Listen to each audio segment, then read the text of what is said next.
Ya. Assalamualaikum warahmatullahi wabarakatuh. Alhamdulillahirabbil alamin wa bihi nasta'in wa ala umuri dunya wa din wassalatu wassalamu ala sayyidina Muhammadin wa ala alihi wa sahbihi ajmain. Alhamdulillah, puji syukur kita panjatkan atas kehadirat Allah Subhanahu wa taala berkat nikmat sehat dan kesempatan sehingga kita bisa berkumpul di ruangan kelas 5 dalam kegiatan komunitas belajar berbagi praktik baik mengenai diseminasi budaya positif. Salawat serta salam kita haturkan kepada Nabi Muhammad SAW yang merupakan pemimpin besar kita, pemimpin umat sehingga kita bisa dijaman.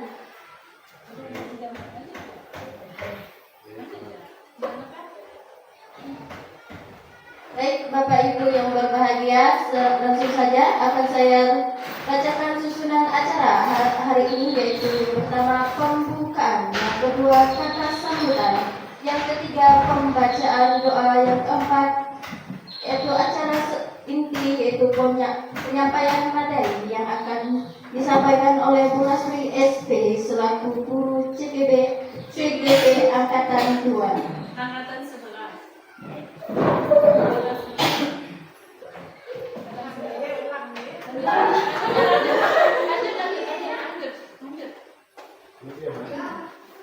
Langsung saja kita pertama yaitu pembukaan. Marilah kita bersama-sama membuka acara ini dengan mengucapkan basmalah. Acara selanjutnya yaitu kata sambutan yang akan disampaikan oleh Kepala SDN 8 Tengguli sekaligus membuka acara secara resmi pada Ibu Basaria SPD SD. Waktu dan tempat dipersilakan.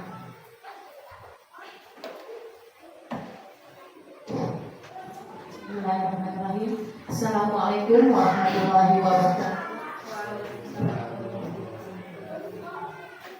Alhamdulillahirabbil alamin. Wassalatu wassalamu ala asrofil anbiya'i wal mursalin sayyidina Muhammadin wa ala alihi wa sahbihi ajmain. Yang saya hormati Bapak Ibu guru SDN 8 Tengguli, khusus untuk Ibu Lasri SPD sebagai narasumber pada hari ini, kegiatan kita pada hari ini. Pertama-tama, marilah kita panjatkan puji syukur kehadirat Allah Subhanahu wa taala atas limpahan rahmat, taufik serta hidayahnya sehingga kita bisa hadir di sini dalam keadaan sehat walafiat dan dalam keadaan tidak ada yang kurang satu apapun.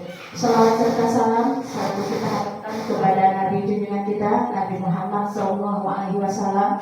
Semoga kita semua akan mendapatkan syafaatnya di akhir zaman. Amin amin ya rabbal alamin. Alhamdulillah, puji syukur kita panjatkan kehadirat Allah karena kita masih diberi nikmat, ya, diberi kesempatan untuk melakukan kegiatan rutin kita yang kita laksanakan setiap 1 bulan sekali, yaitu kegiatan atau komunitas belajar di SDN 8 Tengguli, yang mana pada kesempatan kali ini yang menjadi narasumber itu adalah Ibu Lasri SPD, yang mana Ibu Lasri ini akan memberikan materi dengan tema berbagi praktik baik mengenai diseminasi budaya positif. Semoga apa yang nanti Ibu Lasri sampaikan itu akan membawa dampak positif, bermanfaat untuk kita warga sekolah, khususnya untuk guru-gurunya dan untuk siswa-siswi kita dari kelas 1 sampai kelas 6. Jadi dalam kesempatan ini nanti Ibu Lasri yang akan lebih dalam menjelaskan atau berbagi baik dengan kita semuanya. Apabila nanti dalam menyampaikan materi atau ada hal-hal yang kurang mengerti atau kurang paham, silakan Bapak Ibu nanti untuk mengajukan pertanyaan. Mungkin hanya itu. kata pembuka dari saya. Dengan ini, dengan mengucapkan Bismillahirrahmanirrahim, kegiatan Kombel dengan tema berbagi praktik baik mengenai diseminasi budaya positif resmi saya buka.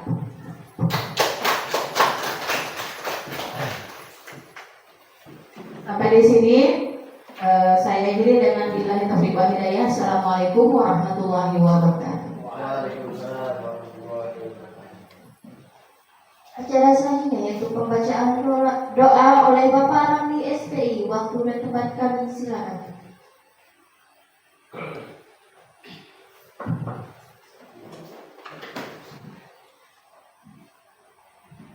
Assalamualaikum warahmatullahi wabarakatuh. Yang saya hormati Ibu Kepala Sekolah SDN 8 Tungguli beserta rekan-rekan, bapak-bapak, ibu guru, serta para hadirin yang dirahmati Allah. Pertama-tama saya ucapkan terima kasih kepada pembawa acara yang telah memberikan sedikit waktu kepada saya untuk memimpin doa, dan saya sekaligus mengajak kepada seluruh para hadirin untuk sama-sama kita mengangkat kedua belah tangan, sama-sama berdoa, bermunajat kepada Allah. Semoga apa yang kita niatkan, apa yang akan kita laksanakan, semoga bernilai ibadah di sisinya. A'udzubillahi minasyaitonirrajim. Bismillahirrahmanirrahim. Alhamdulillahirabbil alamin. Hamdan zakirin, hamdan na'imin, hamdan yuafi wa huwa yukafi mazidah. Ya Rabbana lakal hamdu kama yanbaghi jalali wajhikal karim wa azim sultanik. Allahumma sholli ala sayyidina Muhammadin wa ala ali sayyidina Muhammad. Allahumma inna nas'aluka salamatan fid din wa afiyatan fil jasad wa ziyadatan fil ilmi wa barakatan fil rizqi wa taubatan qoblal maut wa rahmatan indal maut wa maghfiratan ba'dal maut. Allahumma hwi alaina fi sakaratil maut wa najata minan nar wa fadila hisab. Rabbana la tuzigh qulubana ba'da idh hadaytana wa hab lana min ladunka rahmatan innaka antal wahhab. Allahumma ighfir lana wa liwalidina wa lil muslimin wal muslimat wal mu'minina wal mu'minat al ahya'i minhum wa innaka ala kulli syai'in qadir. Allahumma ya Allah, berilah kami yang hadir pada kesempatan ini keselamatan, baik keselamatan dunia maupun keselamatan akhirat. Semoga kami terhindar dari segala musibah, bencana dan bala yang tidak kami inginkan. Semoga kami selalu di bawah naungan-Mu dan selalu diberikan petunjuk sehingga kami dapat meraih cita-cita kami. Allahumma arinal haqqa haqqan warzuqna ittiba'ah wa arinal batila batila warzuqna ijtinabah. La ilaha illa anta subhanaka inni kuntu minaz zalimin. Hasbunallahu wa ni'mal wakil wa la ni'man nasir. La haula wa la quwwata illa billahil aliyyil azim. Rabbana atina fid dunya hasanah wa fil akhirati hasanah wa qina azabannar. Wa sallallahu alaihi wasallam Muhammadin wa ala sayyidina Muhammad. Subhana rabbika rabbil izzati amma yasifun wa salamun alal mursalin walhamdulillahi rabbil alamin. Amin. Assalamualaikum warahmatullahi wabarakatuh. Waalaikumsalam. Terima kasih. Saya ucapkan kepada Bapak Kuri untuk pembacaan doanya. Acara selanjutnya yaitu acara inti. Acara inti adalah penyampaian materi budaya positif yang akan disampaikan oleh CGP Angkatan 11 Kabupaten Sambas, ya, salah satu guru SDN 8 Tungguli yaitu Bu Nasri SPD. Kepada Bu Nasri, waktu dan tempat silakan. Sebelumnya terima kasih saya ucapkan kepada pembawa acara yang telah memberikan kesempatan kepada saya. Assalamualaikum warahmatullahi wabarakatuh. Yang saya hormati Kepala Sekolah SDN 8 Tumuli beserta dengan guru yang telah hadir pada hari ini, yaitu dalam kegiatan komunitas belajar yang seharusnya memang kita laksanakan setiap 1 bulan 1 kali, yang dimana pada kegiatan ini saya memberanikan diri untuk menyampaikan materi, yaitu nantinya materi ini tentang diseminasi budaya positif yang nantinya akan kita laksanakan di sekolah kita.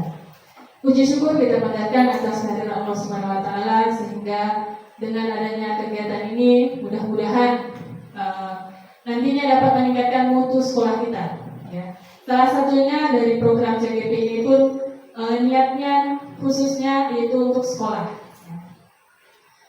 Untuk lebih lanjutnya, Bapak Ibu mohon izin boleh saya berdiri. Silakan operator untuk melanjutkan, karena saya langsung ajak ke materi ya Bapak Ibu ya. Jadi untukkan tolong mundur dulu. Untukkan materi ini yaitu diseminasi budaya positif. Ini adalah kelanjutan dari modul, yaitu masih modul 1. Modul 1 itu ada terdiri dari 4, ada 1.1 yaitu tentang filosofi Ki Hajar Dewantara. Modul 1.2 yaitu tentang modul 1.3 itu visi, dan modul 1.4 ini tentang budaya positif.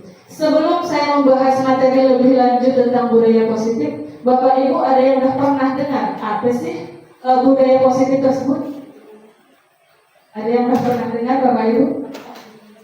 Arti dari budaya positif. Mungkin budaya udah tahu. Ya.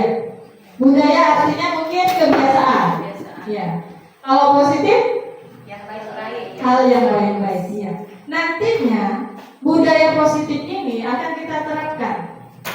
Budaya positif dalam modul yang dipelajari dari CGP ini adalah kita akan menciptakan kebiasaan-kebiasaan baik yang akan diterapkan di sekolah. Kebiasaan-kebiasaan ini nantinya bertujuan untuk menciptakan sekolah yang aman, nyaman, terus nantinya mampu menggali prestasi peserta didik kita. Tuh. Jadi dari modul ini nanti diharapkan kita guru-guru mampu menjadi contoh terutama bagaimana kita menerapkan budaya positif ini di sekolah, sehingga nanti berperan penting kepada peserta didik kita. Silakan lanjut. Nah, dari modul ini saya ambil 5 kategori poinnya, yaitu sebenarnya dalam modul ini banyak materi-materinya, tapi ini udah saya rangkum. Yang pertama itu perubahan paradigma. Terus yang kedua ada disiplin positif dan nilai kebajikan. Ketiga, kebutuhan dasar manusia. Keempat, posisi kontrol. Dan yang kelima, segitiga restitusi. Yang pertama itu perubahan paradigma. Perubahan paradigma ini adalah salah satu lingkungan, nantinya kita pun dapat mengetahui lingkungan ini selalu berubah-ubah, ya kan? Boleh dilanjutkan. Sebelumnya, untuk membahas lebih poin tadi 1 sampai 5, di sini saya mencantumkan pertanyaan pemantik. Setuju atau tidak setuju sih Bapak Ibu? Ketika yang pertama, hukuman dapat mendisiplinkan anak. Kira-kira setuju tidak? Setuju. Jadi Bapak Ibu setuju ketika hukumannya dapat mendisiplinkan anak. Yang kedua, memberi penghargaan dapat memotivasi anak. Setuju. Oke. Jadi Bapak Ibu setuju dari pertanyaan 2 pemantik yang saya buat. Jadi Bapak Ibu, dari materi ini kita bahas nomor 1 dulu ya. Hukuman dapat mendisiplinkan anak. Berdasarkan modul yang kami pelajari, hukuman itu bukan tidak bisa ya Bapak Ibu, tapi lebih cenderungnya nanti akan memberikan dampak negatif. Ya.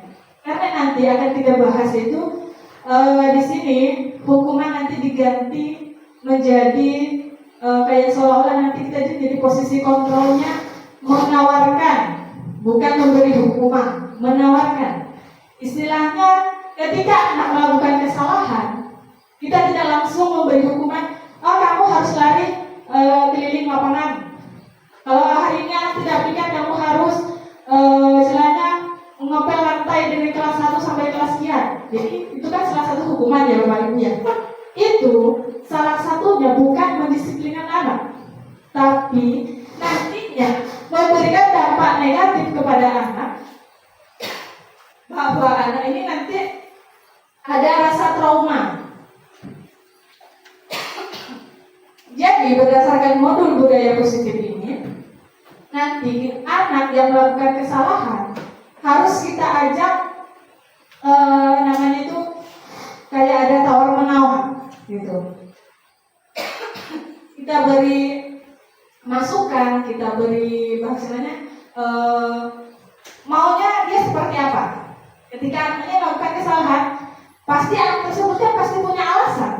Kita tanya terlebih dahulu alasannya, terus kita yakinkan dirinya, terus kita minta bagaimana sih anak tersebut maunya. Nah, jadi seperti itu berdasarkan modul yang dipelajari dari modul budaya positif ini.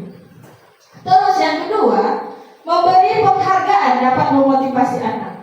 Ini betul Bapak Ibu kalau memberi penghargaannya dilakukan 1 atau 2 kali. Tapi kalau dilakukan secara terus-menerus, anak akan merasa ketergantungan. Jadi anak nantinya tidak akan kreatif. Jadi berdasarkan modul yang telah saya pelajari, memang betul kalau penghargaan ini dilaksanakan 1 atau 2 kali. Tapi kalau sudah berkelanjutan akan mematikan motivasi anak, yaitu anak akan merasa ketergantungan. Jadi seperti itu Bapak Ibu. Karena kita sudah di tahap SD, kalau anak dibiasakan diberi penghargaan, nanti anak tidak akan mandiri. Ibaratnya, tidak apa-apalah hari ini melakukan ini, nanti diberi nilai sekian oleh ibu. Jadi anak nanti itu berada di stuck seperti itu terus. Dia tidak mampu berkreasi lebih lanjut. Jadi seperti itu. Nanti akan dibahas apa sih motivasi? Ada selanjutnya. Silakan.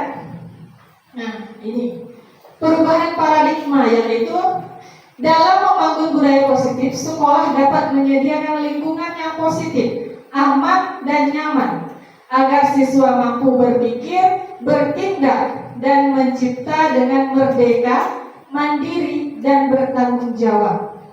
Untuk menciptakan lingkungan positif, maka perlu disiplin. Bapak Ki Hajar Dewantara menyatakan bahwa untuk menciptakan siswa yang merdeka, maka syarat utamanya harus mempunyai disiplin yang kuat, yaitu disiplin diri yang berasal dari motivasi internal atau dari dalam diri sendiri. Jika tidak mempunyai motivasi internal, maka diperlukan motivasi eksternal atau orang lain untuk mendisiplinkan dirinya. Jadi Bapak Ibu, perubahan paradigma ini mengacu pada lingkungan sekolah. Dan alhamdulillah sekolah kita sebagian besar sudah menerapkan budaya positif ini. Itu salah satunya ketika guru lewat, peserta didik kita udah bersedia siap untuk menyambut kita. Itu salah satu contoh budaya positif yang sudah kita terapkan.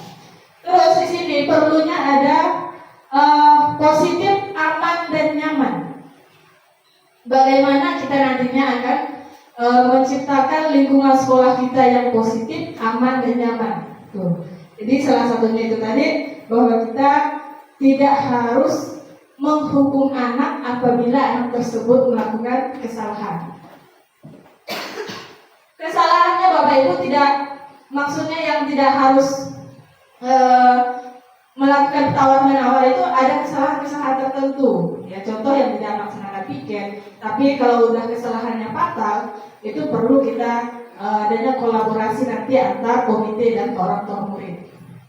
Terus kita harus menciptakan merdeka, mandiri dan bertanggung jawab. Bapak Ibu mungkin sudah sering dengar kata merdeka, apalagi sekarang kita ini di bulan Agustus, Indonesia merdeka. Bapak Ibu ada yang tahu nggak arti dari merdeka di sini seperti apa? Mungkin ada yang ingin disampaikan, merdeka artinya itu seperti apa? Bebas mengekspresikan. Iya, bebas mengekspresikan. Apapun yang ada dalam diri anak itu bebas mengekspresikannya. Jadi bakat minatnya itu harus ibaratnya harus kita kelola. Nah, jadi seperti itu. Terus mandiri berarti anak itu perlunya dukungan penuh nantinya untuk kan dia harus bisa tampil secara mandiri untuk kan dirinya sendiri itu. Terus bertanggung jawab ini penting sekali Bapak Ibu. Nanti karena apapun yang dilakukan peserta didik kita, ujung-ujungnya nanti dia itu harus mampu bersikap bertanggung jawab. Terus di sini ada kata disiplin. Mungkin Bapak Ibu udah sering dengar kata disiplin. Disiplin mungkin tidak jauh dikaitkan dengan peraturan. Ya, mungkin seperti itu ya Bapak Ibu ya. Tapi sebenarnya menurut Ki Hajar Dewantara adalah disiplin itu adalah bagaimana kita mengelola motivasi internal diri kita dan eksternal kita. Mungkin kalau kurang dalam diri kita, maka kita perlu orang lain untuk memotivasi diri. Kan seperti itu. Sama halnya dengan waktu dulu saya ingin mengikuti CGP. Motivasi dari internal diri saya sendiri jauh sekali, Bapak Ibu ya. Jauh sekali. Tapi karena adanya dukungan dan motivasi dari eksternal atau orang lain dan orang-orang di sekitar, cobalah, siapa tahu kan. Dan akhirnya ketika sekarang udah memasuki, udah mengikuti, alhamdulillah perubahan-perubahan itu sedikit demi sedikit saya rasakan memberikan dampak positif bagi diri saya pribadi. Jadi tidak banyaknya itu saya mampu mengelola emosi. Ya, karena dengan mengikuti CGP ini, Bapak Ibu nanti diajarkan bagaimana cara mengelola kelas, bagaimana cara mengatur emosi, bagaimana kita harus berpikir luas mengenai peserta didik kita. Karena konsepnya dari CGP ini nanti muaranya tetap kepada peserta didik. Tuh. Bagaimana sih sekolah kita bisa maju kalau peserta didik kita mampu mengikuti instruksi dari gurunya. Tuh. Salah satunya itu. Berarti kitanya dulu yang harus berubah supaya peserta didik kita juga ikut berubah. Berubah dalam artian kita mampu meningkatkan mutu sekolah kita. Dan alhamdulillahnya sekarang di SDN 8 Tunggul ini untuk pendidikannya saya rasa udah cukup lumayan baik ya Bapak Ibu ya. Untuk lebih lanjutnya lagi, mudah-mudahan sekolah kita terus meningkat. Karena seperti tahun-tahun yang lalu sekolah kita pun udah mendapat predikat.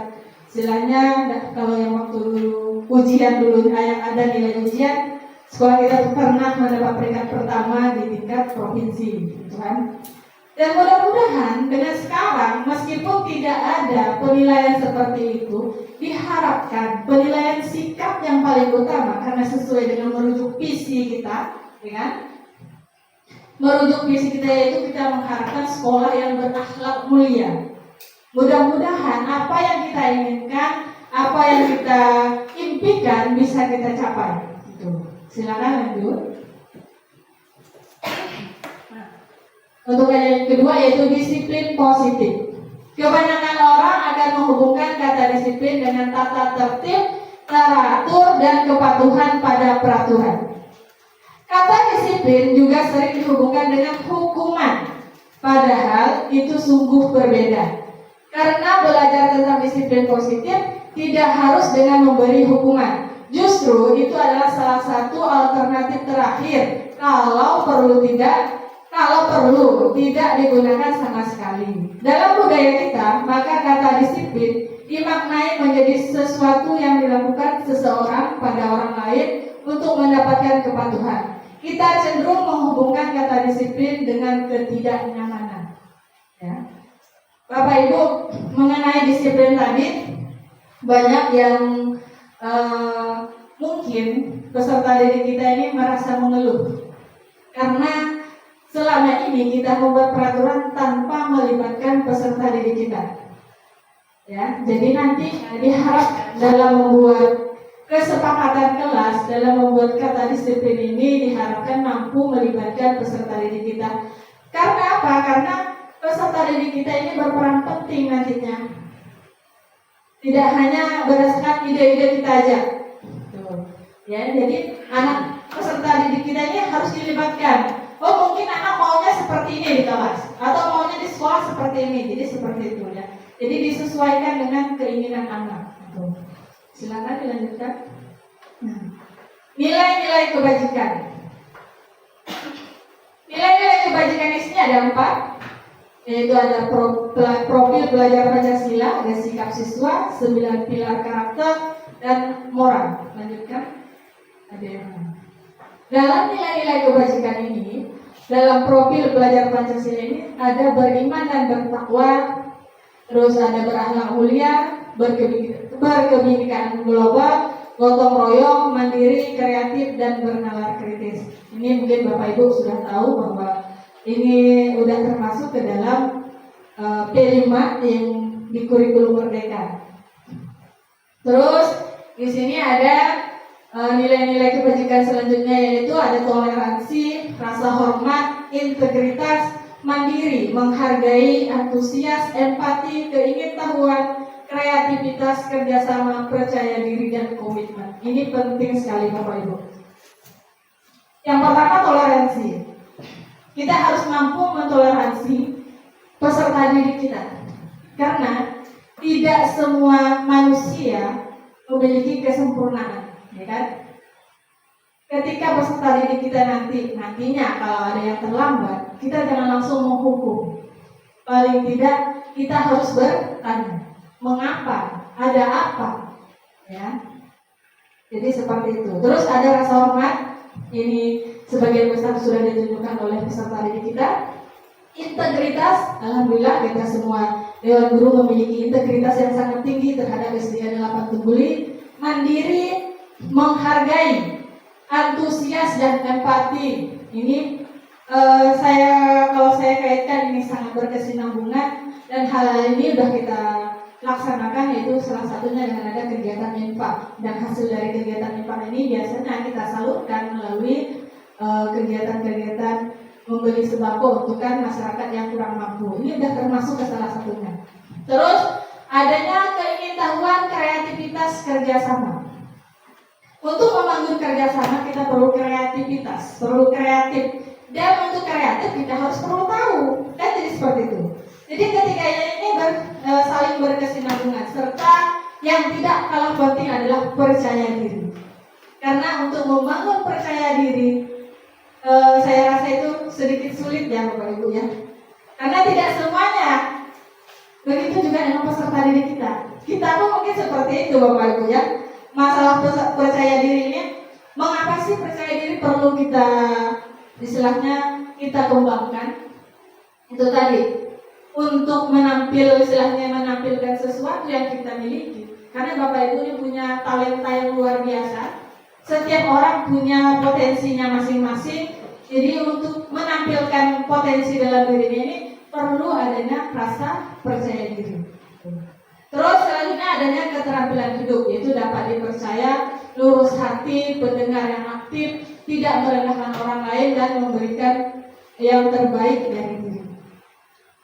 Saya rasa Bapak Ibu SDN 8 Tunggul ini insya Allah lah udah mengintegritaskan dirinya, udah dapat menjadi pendengar yang baik dari masyarakat, apalagi sampai merendahkan orang lain, tidak mungkin gitu ya. Itu udah memberikan, dan insya Allah kita semua sudah memberikan yang terbaik untuk peserta didik kita. Untuk selanjutnya, nah, di dalam budaya positif, hal keyakinan kelas ini perlu kita tanamkan Bapak Ibu. Kalau kata lainnya biasa orang sebut keyakinan itu adalah peraturan. Kalau di kelas 5 ini ada peraturan kelas biasa kali. Kira-kira Bapak Ibu kalau buat peraturan kelas melibatkan peserta didik tidak?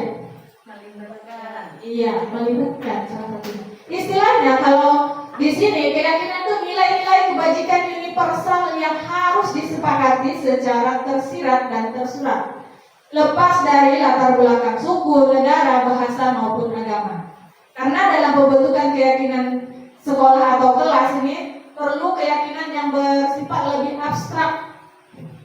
Terus adanya kegiatan yang lebih rinci dan konkret berupa pernyataan-pernyataan universal, senantiasa dibuat dalam bentuk yang positif, terus tidak terlalu banyak hingga mudah diingat, adanya yang perlu diterapkan di lingkungan, terus berkontribusi dalam pembuatannya dan meninjau kembali ketika keyakinan kelas yang telah kita buat itu kurang efektif.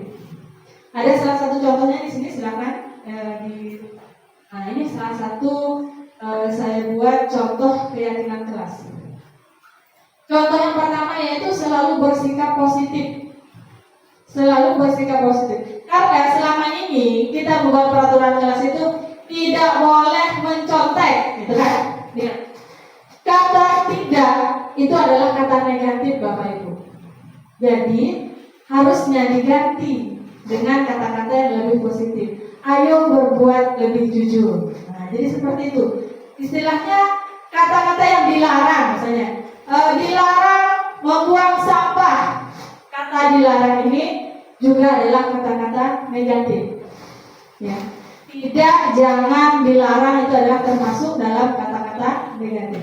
Maka dalam membuat keyakinan kelas kita ganti nanti kata-katanya menjadi kata-kata yang lebih positif. Kalau tadi dilarang membuang sampah, maka kita ganti ayo buanglah sampah pada tempatnya. Jadi seperti itu Bapak Ibu. Nanti ya. Terus yang kedua, semangat dalam mengikuti pembelajaran di kelas, menghormati antar sesama, saling membantu. Jadi di sini Bapak Ibu, kira-kira kalau membuat kesepakatannya selain dari ini contohnya, apa lagi ya Bapak Ibu sampaikan kira-kira? Ya Bapak Ibu, dalam membuat keyakinan kelas. Bisa jadi misalnya masuk kelas tepat waktu, itu bisa Bapak Ibu ya. Terus kalau mau berbicara silakan angkat tangan terlebih dahulu, itu bisa termasuk ke dalam keyakinan kelas, kesepakatan itu bisa.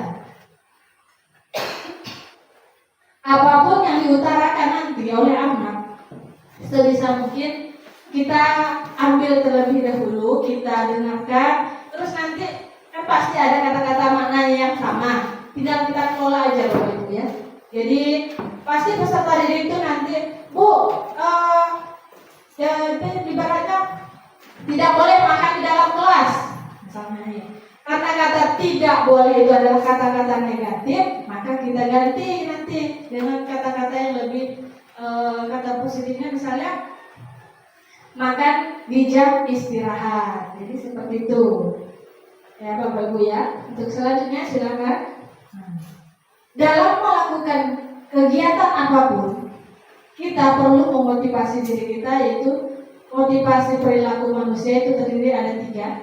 Untuk menghindari ketidaknyamanan, untuk mendapatkan imbalan, atau untuk menjadi orang yang mereka inginkan dan menghargai diri sendiri dengan nilai-nilai yang mereka percaya. 3 motivasi ini sangat berkaitan dengan kita sebagai manusia Bapak Ibu. Contoh kita sebagai guru, kita menghukum anak menjadi takut dan kita pasti punya motivasi. Ketika anak kita beri PR, pasti dia mengerjakan, ya. Mengerjakan, nanti motivasinya apa? Paling katanya aku takut dihukum guru, ya. Boleh nanti kita gali lebih lanjut motivasinya, selain dia takut menjadi dihukum guru, apakah dia benar-benar ingin menjadi dirinya sendiri, mampu menghargai nilai-nilai yang ada dalam dirinya, atau ingin mendapat penghargaan. Kan jadi seperti itu Bapak Ibu. Sama halnya dengan saya mengikuti CGP. Awal mulanya saya mengikuti CGP, motivasi saya itu ibaratnya karena rasa tidak nyaman, didesak terus menerus, ya kan? Ya itulah Ibu Lasri, itulah seperti itu. Setiap ada coaching klinik, saya selalu dikirim untuk mengikutinya. Saya belum menemukan motivasi apa sih untuk mengikuti CGP ini. Dan alhamdulillah sekarang dari motivasi nomor 1, sekarang insya Allah udah berpindah ke motivasi nomor 3. Saya ingin menghargai diri saya sendiri, bagaimana potensi yang ada dalam diri saya bisa kembangkan. Jadi seperti itu. Yang awal mulanya mungkin mengikuti CGP ini hanya berdasarkan desakan dan tidak nyamanan terhadap orang lain. Kan jadi seperti itu ya. Dan sekarang alhamdulillah karena udah mengikuti ini, dalam masuk beberapa bulan ini banyak sekali materi-materi dan ilmu-ilmu baru yang saya pelajari. Dan alhamdulillah ibaratnya motivasinya sudah bergeser, yaitu berubah ke nomor 3, yaitu bagaimana saya bisa menghargai diri saya bisa diterima oleh Bapak Ibu di sekolah. Terus tidak kalah pentingnya, saya juga bercita-cita termasuk salah satu guru yang mampu nantinya mewujudkan mutu sekolah kita semakin meningkat gitu. Untuk selanjutnya silakan. Dalam kehidupan setiap manusia memiliki kebutuhan dasar. Yang pertama itu bertahan hidup, kedua adanya rasa kasih sayang dan diterima, ketiga penguasaan, kebebasan dan kesenangan. Sama halnya dengan peserta didik kita. Setiap manusia memiliki kebutuhan dasar ini. Kalau dikaitkan tadi dengan cerita pertanyaan pemantik saya nomor 1 dan nomor 2 hukuman, anak melakukan kesalahan, kebutuhan dasarnya apa yang belum tercukupi? Kan jadi seperti itu. Apakah anak tersebut ingin bebas?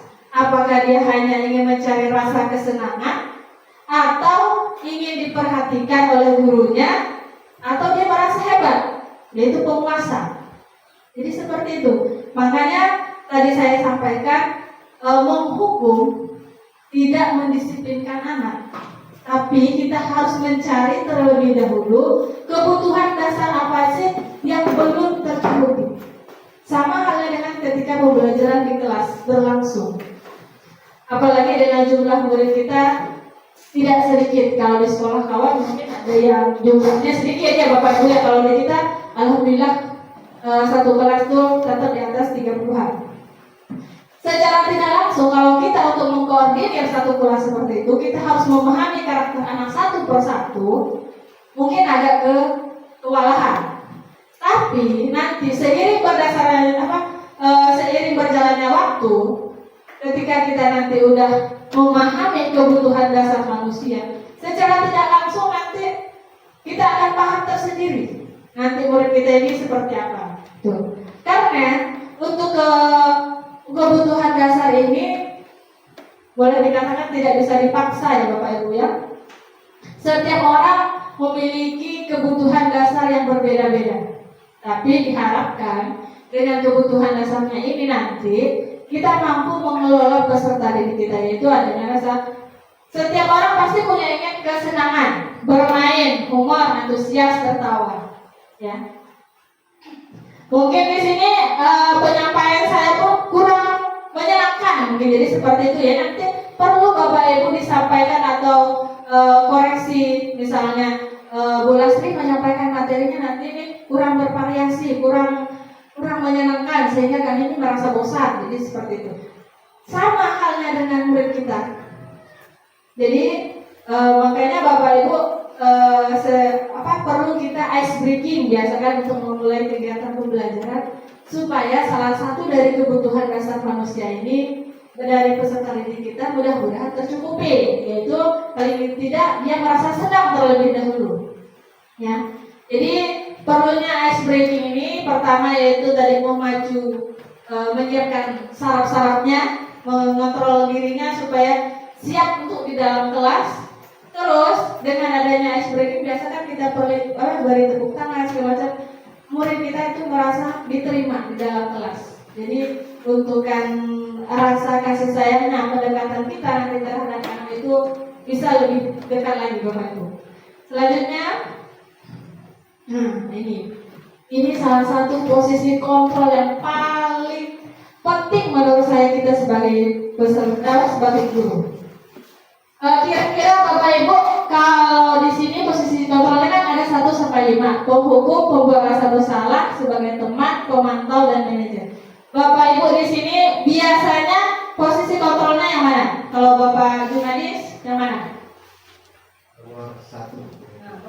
Kalau Ibu Yuri?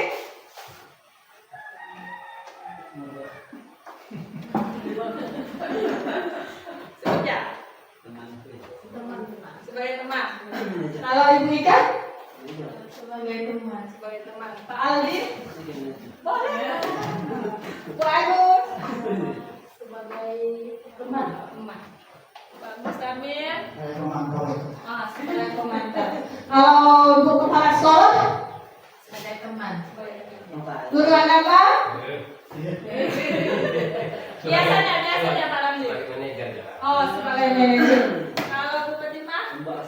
Teman dan pemantau. Teman dan pemantau. Mantap.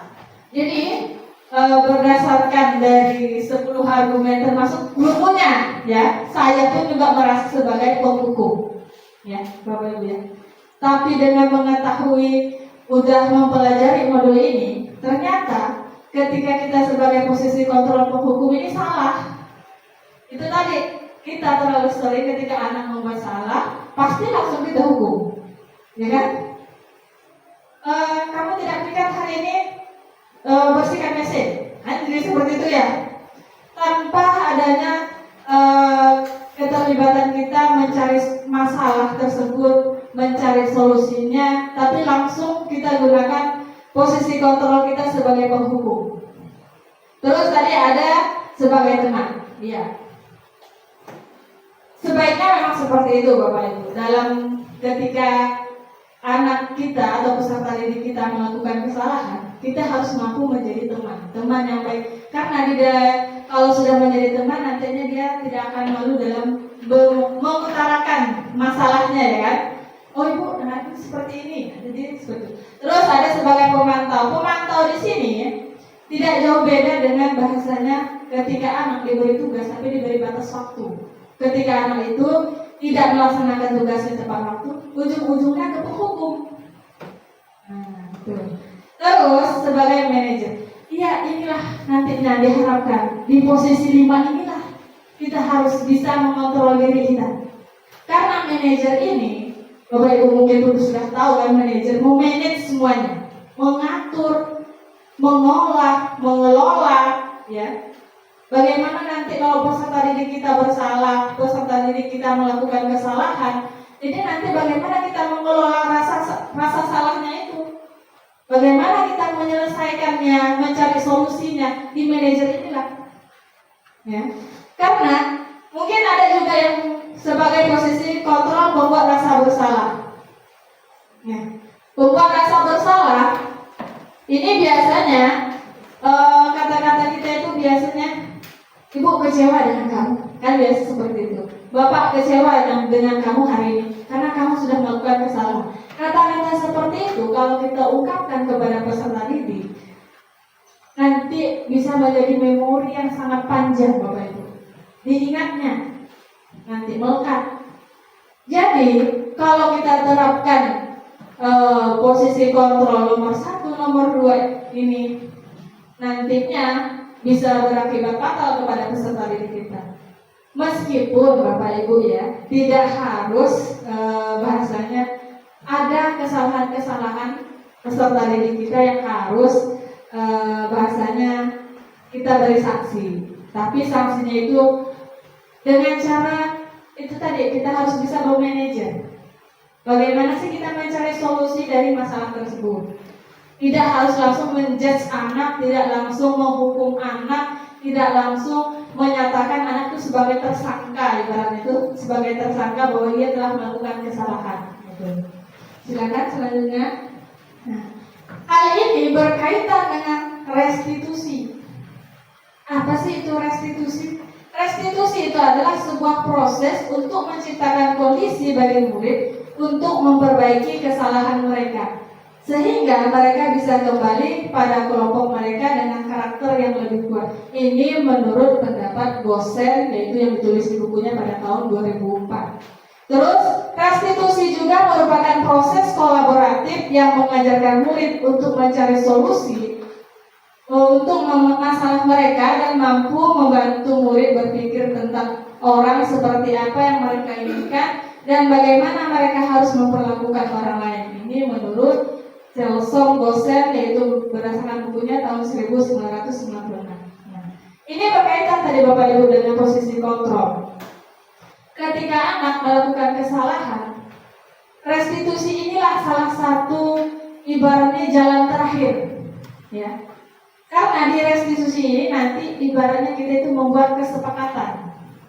Ada ibaratnya tawar menawar dengan anak. Karena di restitusi ini kita akan menggali lebih lanjut mengapa peserta didik kita melakukan kesalahan tersebut, ya. Ibaratnya tadi saya ambil contoh berulang-ulang kali ketika anak itu tidak melaksanakan pikir, karena ini hal yang wajar Bapak Ibu.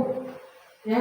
Terus ada yang membuang sampah sembarangan. Ini memang udah sering ya kan, termasuk itu kesalahan atau yang melanggar keyakinan sekolah kita. Karena setiap saatnya kita upacara pasti kita mengingatkan tentang sampah. Dan ada masih murid kita yang melakukan pelanggaran tersebut. Karena selama ini kita membuat peraturan tersebut tidak melibatkan mereka. Nah itu Bapak Ibu perlu, itulah tadi kita perlu melibatkan peserta didik kita supaya anak itu merasa dirinya yang buat peraturan, ketika dia melanggar dirinya sadar. Jadi seperti itu. Jadi dengan adanya restitusi ini, nanti kita akan berkolaborasi. Ibaratnya kalau ketika anak melakukan kesalahan, ini sebisa mungkin jangan di depan umum.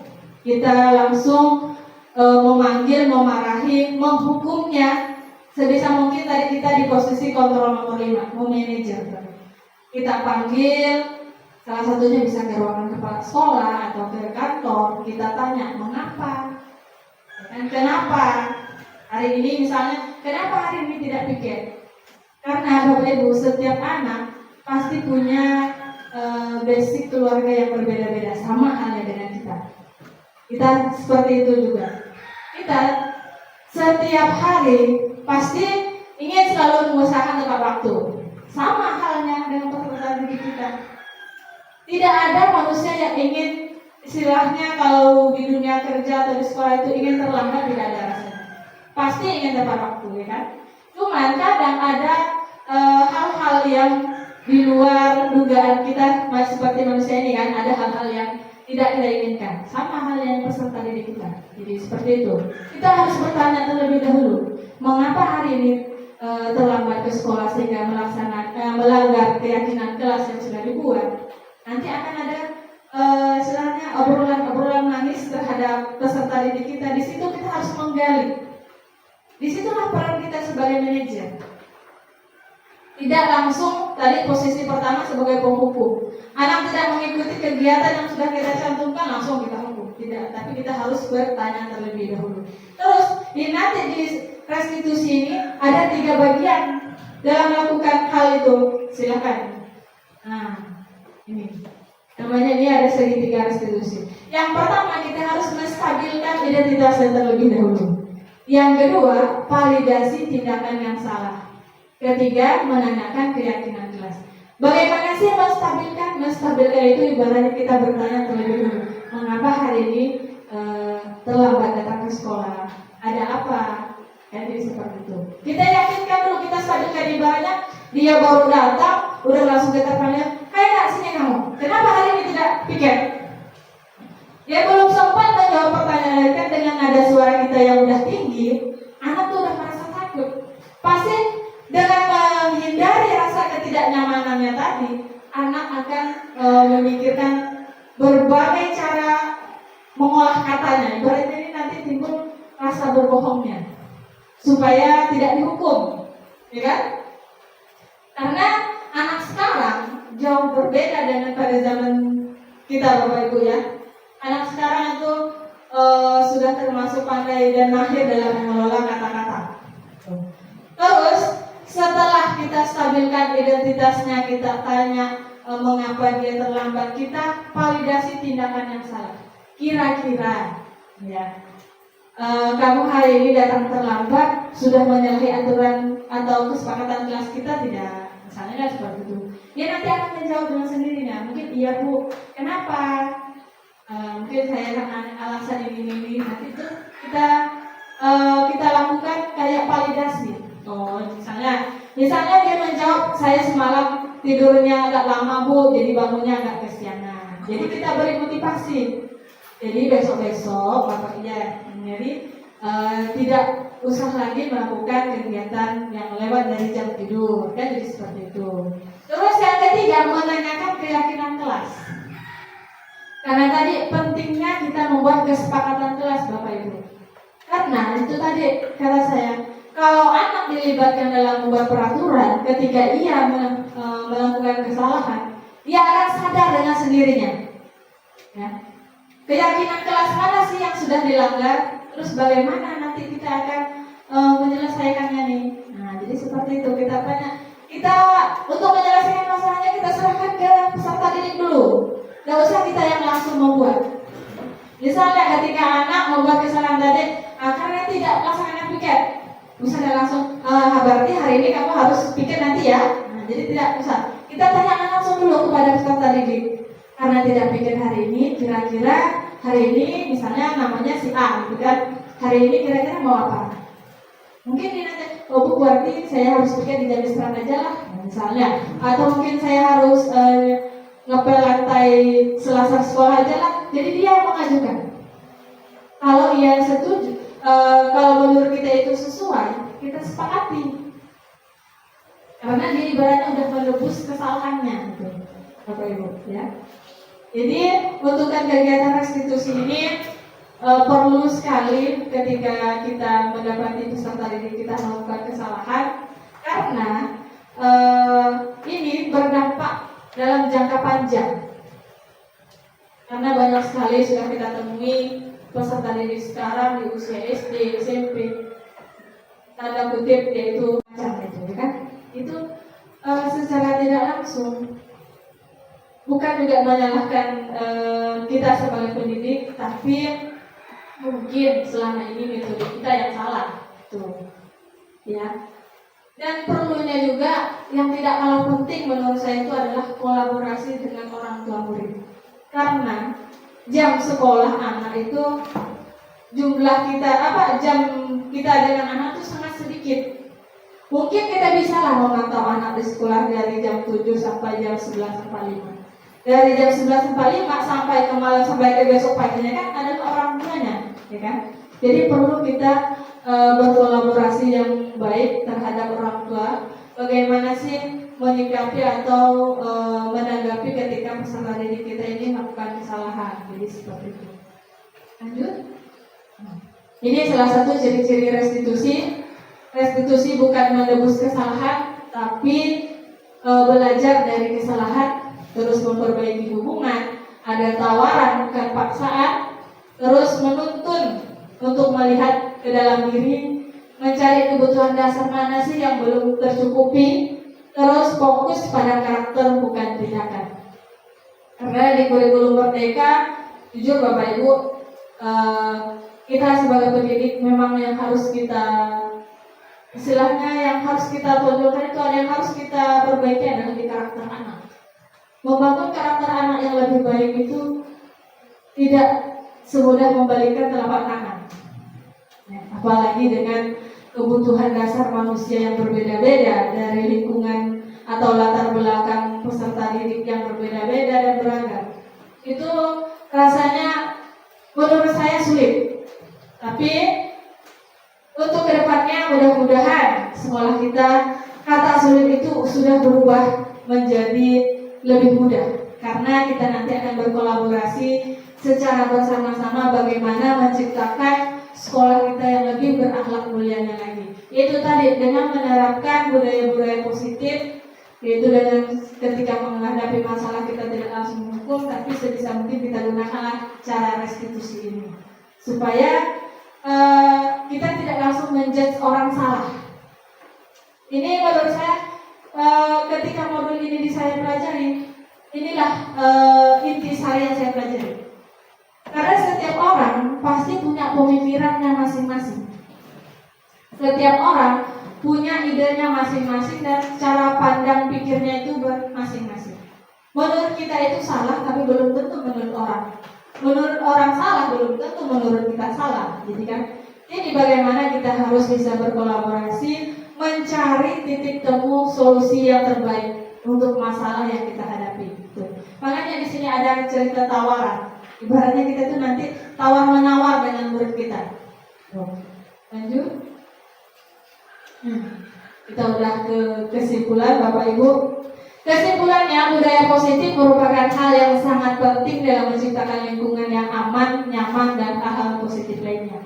Dalam budaya positif yang perlu diingat adalah perubahan paradigma, disiplin positif, dan nilai-nilai kebajikan, kebutuhan dasar manusia, keyakinan, posisi kontrol, dan restitusi.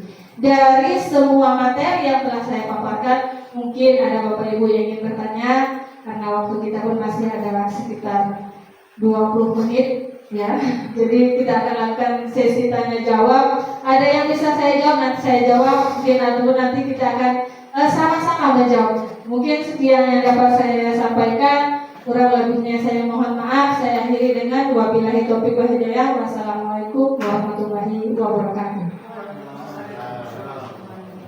Langsung aja Bapak Ibu yang ingin bertanya. Ibaratnya bagaimana cara mengelola keyakinan kelas, bagaimana cara menerapkan restitusi. Silakan. Mungkin ada yang ingin ditanyakan. Silakan Bu Fatimah.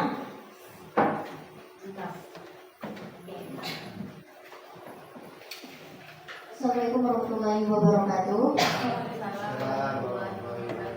Tadi kan Bu Lastri ada memberikan materi tentang hukuman yang memberikan dampak negatif atau yang bisa buruk mental siswa. Nah, yang sekarang itu bukan untuk mental siswa, tidak hukumannya ya. Nah, cara lain ketika siswa melakukan kesalahan kita tidak perlu langsung menghukum, tetapi memberikan penawaran atau pemilihan. Nah, yang pertanyaan saya, bagaimana jika anak melakukan kesalahan yang berulang setelah melakukan penawaran dalam mendisiplinkan anak? Karena secara tidak langsung ya, di dalam kesehariannya terjadi terulang-ulang. Udah kita melakukan sebagai teman, kita udah lakukan sebagai pemantau, tetapi siswa melakukan kesalahannya berulang-ulang. Terima kasih sudah. Terima kasih pertanyaannya Bu Fatimah. Jadi pertanyaan dari Bu Fatimah, bagaimana sih cara kita menangani masalah ketika anak melakukan kesalahan itu secara berulang-ulang, tapi kesalahannya ini sudah kita ibaratnya lakukan restitusi ya, Bu Fatimah ya. Jadi untuk yang pertama itu tadi yang menurut saya ya, mungkin nanti dari pendapat kawan lainnya boleh ditambahkan ya. Menurut saya yang pertama itu tadi perlu kita libatkan dalam membuat aturan. Karena ketika dia yang membuat peraturan, dia yang melanggar, ibaratnya dia yang melanggar temboknya sendiri. Jadi ya, dia yang buat aturan, dia yang buat pelanggaran. Jadi perlu sekali kalau kita libatkan dia dalam membuat peraturan. Yang kedua, kita harus mengkaji atau merefleksi kembali restitusi yang telah kita laksanakan. Apakah sudah baik? Apakah sudah benar? Atau apakah kebutuhan dasarnya selama ini kurang? Bagian mana yang kurang kita penuhi asalnya itu? Jadi setelah dilakukan sekali, dua kali, tiga kali masih kesalahan itu berlanjut, berarti kitanya yang harus merefleksi diri kita, bukan peserta didik, kita dulu, diri kita dulu yang harus dikoreksi. Yang ketiga, setelah melakukan refleksi, kita harus bertanya kepada rekan sejawat ataupun kepala sekolah. Jadi seperti itu. Perlu adanya hubungan atau kolaborasi yang baik antar rekan sejawat dan kepala sekolah. Oh, mungkin saya melakukan restitusi nanti seperti ini. Jadi kita boleh bertanya kepada rekan sejawat apakah sudah benar. Mungkin ada saran-saran dari kamu, nanti kamu seharusnya seperti ini supaya anak itu cepat paham dengan restitusi yang telah dilaksanakan supaya kesalahan yang diperbuat tidak lagi secara berulang. Terus mungkin nanti ada saran dari kepala sekolah, mungkin ibu harusnya seperti ini, harus lebih melakukan pendekatan atau seperti apa, jadi seperti itu. Mungkin itu yang dapat saya sampaikan Bu Fatimah. Mungkin ada yang lain?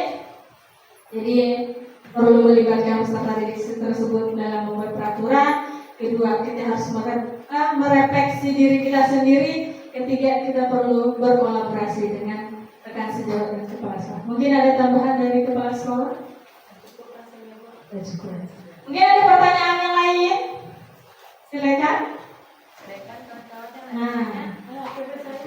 Silakan Pak Agus. Terima kasih atas waktunya.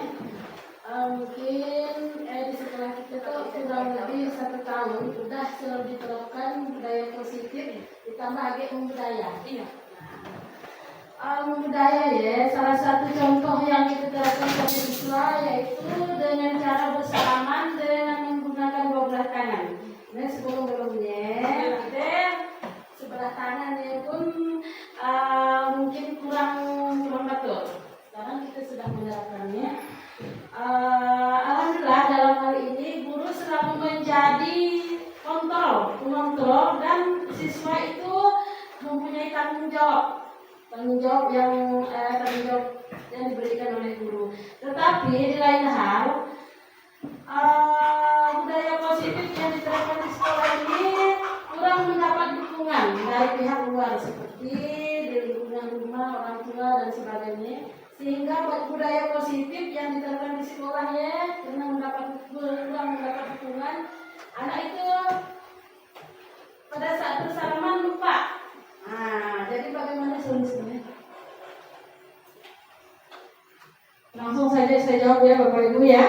Jadi inti pertanyaan dari Bu Agus Fitriana SPD itu bagaimana sih membiasakan atau membudayakan salaman dua belah tangan supaya dapat mendukung budaya positif yang ada di sekolah. Intinya seperti ya Pak Agus ya. Budaya yang membudaya. Iya, budaya yang telah membudaya di sekolah. Itu perlunya kita tadi menjalin kolaborasi yang baik antara guru atau elemen sekolah. Nanti Bapak Ibu kita ini di sekolah berdasarkan dari peraturan itu tidak terikat dalam mengundang orang tua murid. Terserah dari kita. Ibaratnya ya. Jadi seperti itu. Karena selama ini kan biasanya kita itu memanggil orang tua murid ketika rapat itu ketika di tahun ajaran. Terus biasanya ada hal-hal apa gitu. Jadi nanti Bapak Ibu boleh kita jadwalkan. Misalnya semester ini dalam semester 1 ini boleh 3 kali. Misalnya yang pertama kita harus bahas apa dulu. Misalnya kita ini mengangkat tentang budaya yang membudaya mengenai salaman. Jadi kita harus menjalin kolaborasi yang baik itu tadi. Jadi tidak hanya peran kita di sekolah aja, tapi perlu dukungan dari orang tua murid. Jadi ibaratnya kita minta bantu kepada orang tua murid untuk menanamkan budaya salam itu dua belah tangan supaya nanti membudaya di sekolah. Jadi seperti itu. Yang kedua nanti misalnya karena kita buat 3 kali misalnya dalam satu semester ini mengajak orang tua. Nanti kita bisa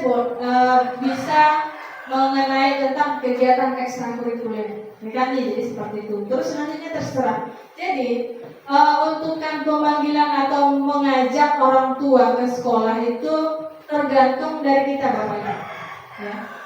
Itulah tadi pentingnya kita menjalin kolaborasi antar elemen sekolah. Baik itu komite, orang tua murid, apalagi kita guru.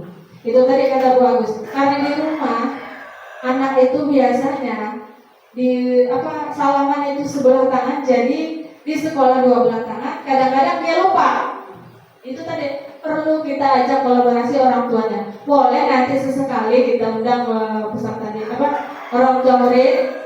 Kita informasikan, ayo Bapak Ibu sama-sama kita membangun sekolah kita supaya budaya salam dua belah tangan itu membudaya atau menjadi kebiasaan tidak hanya di sekolah diharapnya, tapi di luar, dimanapun murid kita berada. Karena budaya positif ini tujuannya tidak hanya di sekolah nantinya, tapi bagaimana kita menerapkan budaya positif ini agar menciptakan peserta didik yang mampu beradaptasi yang baik di lingkungan dimanapun ia berada. Mungkin itu yang dapat saya sampaikan. Mungkin ada tambahan dari yang lain?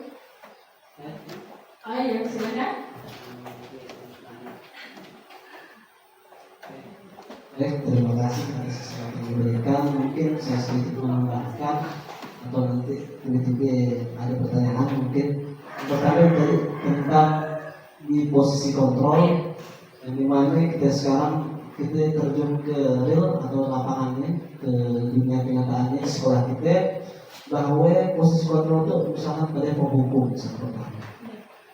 Sesuai dengan perkembangan teknologi kita sekarang, anak tuh ternyata udah di luar kendali kita gara-gara teknologi. Sehingga terjadilah misalkan masalah penggunaan bahasa anak yang karena semakin banyak perkembangan zaman tuh bahasa anak tuh macam-macam. Negatif, banyak hal negatif.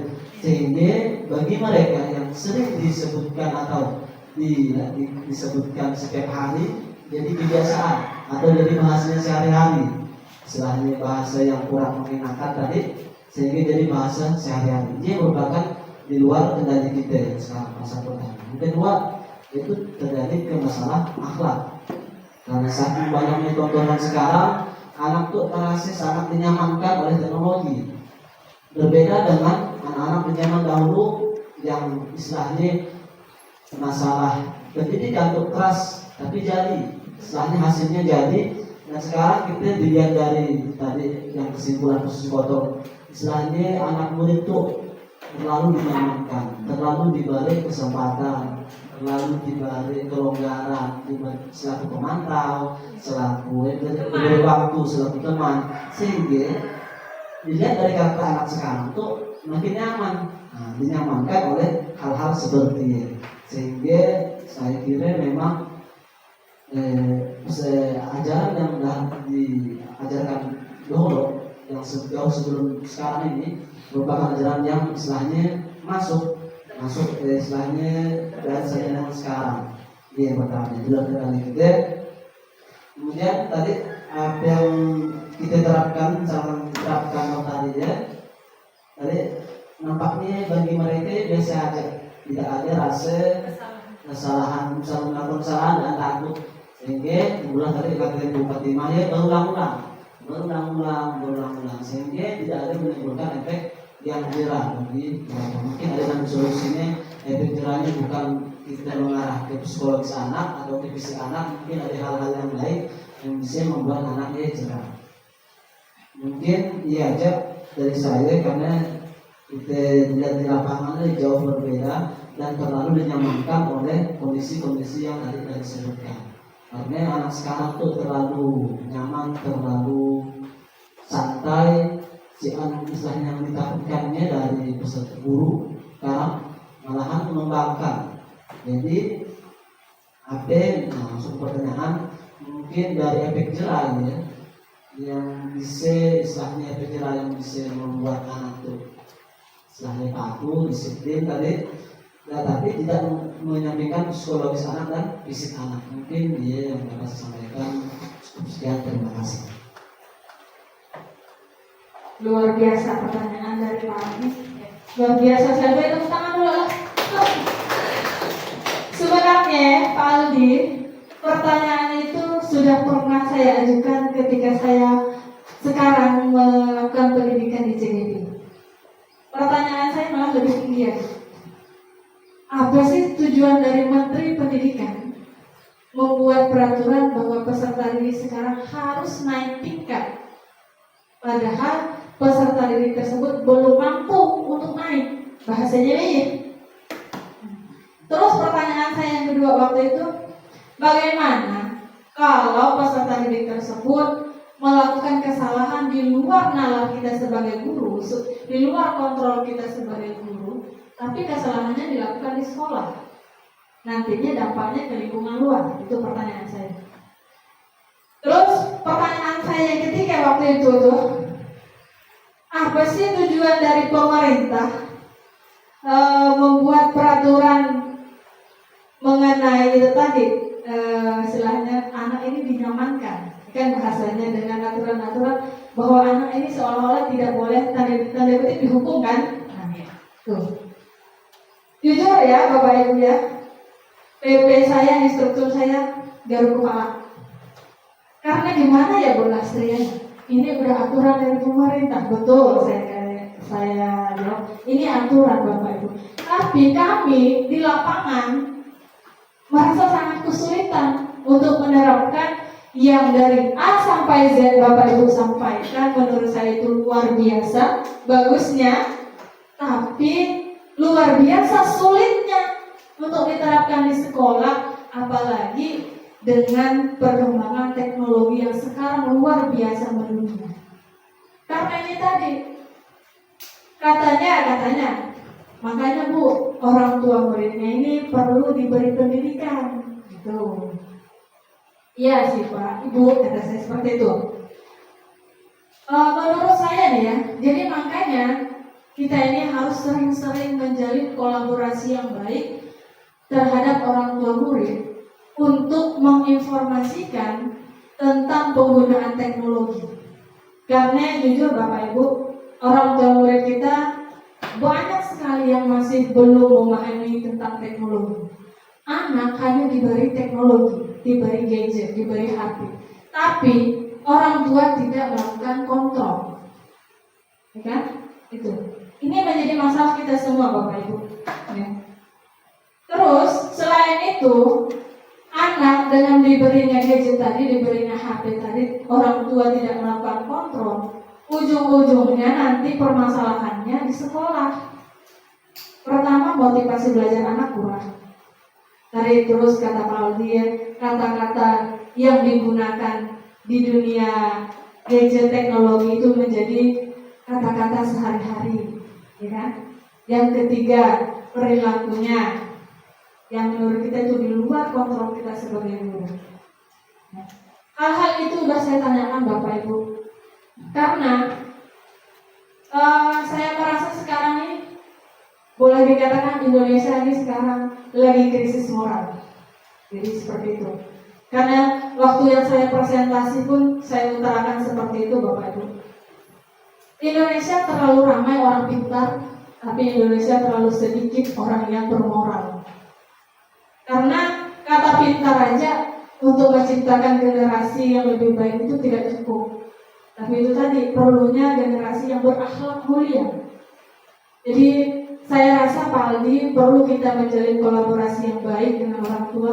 Boleh sesekali nanti kita memberikan ultimatum, memberikan informasi kepada orang tua.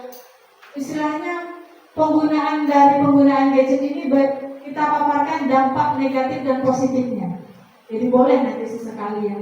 Jadi karena dengan adanya kolaborasi nanti yang baik antara kita dan orang tua murid, mungkin nanti orang tua murid ya sedikit banyaknya perannya akan terbuka.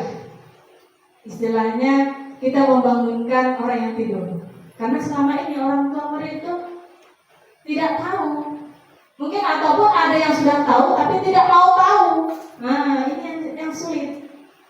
Jadi boleh nanti kita menjalin kolaborasi tersebut, kita bangunkan orang tua murid ini, kita ajak, kita sosialisasikan, kita beri sedikit informasi bahwa ternyata selama dampak penggunaan gadget ini seperti ini, negatifnya, positifnya seperti ini. Itu mungkin ya.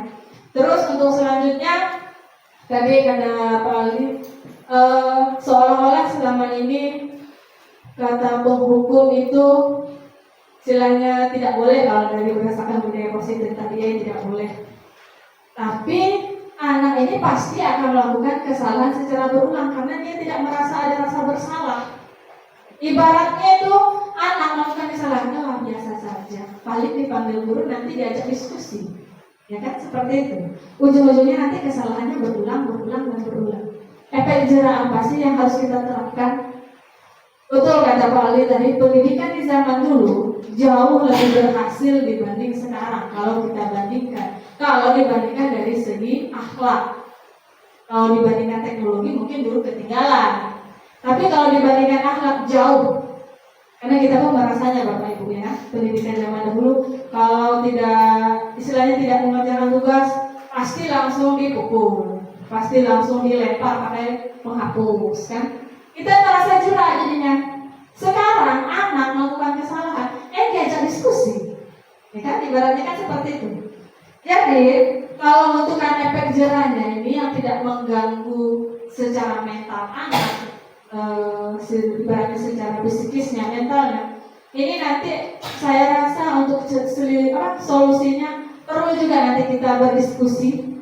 Efek jerah apa sih yang harus kita terapkan di SG 8 nih supaya peserta didik kita yang melakukan kesalahan ini nanti merasa jerah melakukan kesalahan tersebut. Nanti boleh kita diskusi karena kalau saya ingin langsung menjawab si A misalnya itu nanti takut salah Bapak Ibu ya. Jadi boleh kita rembukan nanti apakah harus kita melakukan istilahnya dia melakukan hukuman membersihkan halaman atau segala macam itu karena untuk melakukan hal demikian. Karena itu tadi kita harus perlu kolaborasi. Kita perlu adanya dukungan dari orang tua murid. Karena sekarang Bapak Ibu kita rawan sekali dengan orang tua murid itu dalam penggunaan media sosial. Kalau tidak ada kerjasama yang baik, itu tadi sekolah kita nanti viral, ya kan?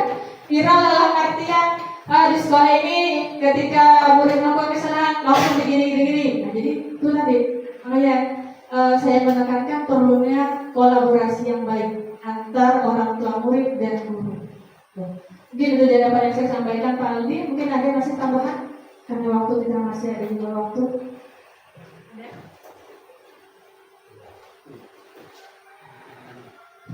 Ada lagi? Nah, mungkin karena waktunya pun sudah lumayan jadi Bapak Ibu.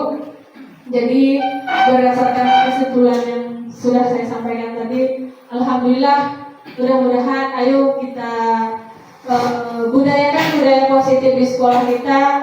Kita menjalin kerjasama yang baik antarkan sesama guru maupun nantinya pihak orang tua murid. Bagaimana kita menerapkannya untuk meningkatkan mutu pendidikan di sekolah kita. Terus yang tidak kalah saya soroti tadi adalah mengenai tentang posisi kontrol kita sebagai guru dan tentang teknologi yang berkembang sekarang. Nanti itu menurut saya sangat penting karena sangat berpengaruh kepada generasi berikutnya. Karena kalau Bapak Ibu kita sebagai guru hanya mampunya beratnya menduduki posisi kontrol sebagai penghukum, nantinya bagaimana kita harus memanage diri kita sendiri.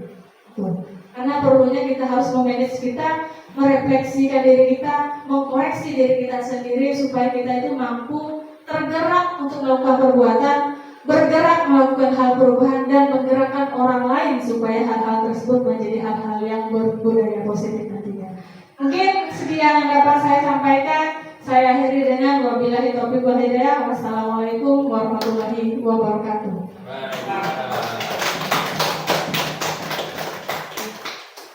Baik, terima kasih kepada Polisi SPD telah menyampaikan materi tentang budaya positif.